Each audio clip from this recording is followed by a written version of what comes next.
ദൈവനാമത്തിന് മഹത്വമുണ്ടായിരിക്കട്ടെ. നാം പലരും പല പ്രാവശ്യം പറയാറുണ്ട്, മരിച്ച ആത്മാക്കൾ നമ്മെ നോക്കുമെന്ന്. എൻ്റെ അമ്മച്ചി എന്നെ കരുതും, എൻ്റെ അപ്പച്ചൻ എന്നെ നോക്കുന്നുണ്ട്, മരിച്ചതിന് ശേഷം എൻ്റെ പപ്പ എന്നെ സംരക്ഷിക്കും, എൻ്റെ മമ്മി എന്നെ കാണുന്നുണ്ട് എന്ന്. പക്ഷേ ബൈബിളിൽ പറയുന്നു ഇത് തെറ്റാണ്. കാരണം ബൈബിളിൽ വ്യക്തമായി സഭാപ്രസംഗിയുടെ പുസ്തകം 9-ാം അധ്യായം 6-ാം വാക്യത്തിൽ ഇപ്രകാരം പറയുന്നുണ്ട്, മരിച്ചവർക്ക് സൂര്യന് കീഴെയുള്ള യാതൊന്നിലും ഓഹരിയില്ല എന്ന്.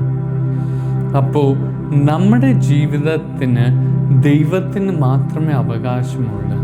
നമ്മെ നടത്തുവാനും നമ്മെ നോക്കുവാനും നമ്മെ കാണുവാനും നമ്മെ കരുതുവാനും എല്ലാം ദൈവത്തിന് മാത്രമേ അവകാശമുള്ളൂ. അതുകൊണ്ടാണ് സങ്കീർത്തനകാരൻ ഇപ്രകാരം പറയുന്നത്, കൂരിരുൾ താഴ്വരയിൽ കൂടി നടന്നാലും ഞാൻ ഒരു അനർത്ഥവും ഭയപ്പെടുകയില്ല, നീ എന്നോട് കൂടെയിരിക്കുന്നു. വരുവിൻ, ഒരു പാട്ട് പാടി നമുക്ക് കർത്താവിനെ സ്തുതിക്കാം.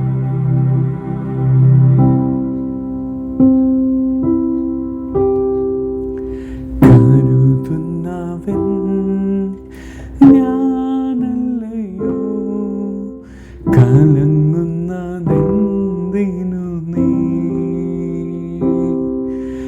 കരുതുന്നവൻ ഞാനല്ലയോ കലങ്ങുന്നതെന്തിനു നീ, കണ്ണുനീരിൻ്റെ താഴ്വരയിൽ കൈവിടുകയില്ല ഞാൻ നിന്നെ, കണ്ണുനീരിൻ്റെ താഴ്വരയിൽ കൈ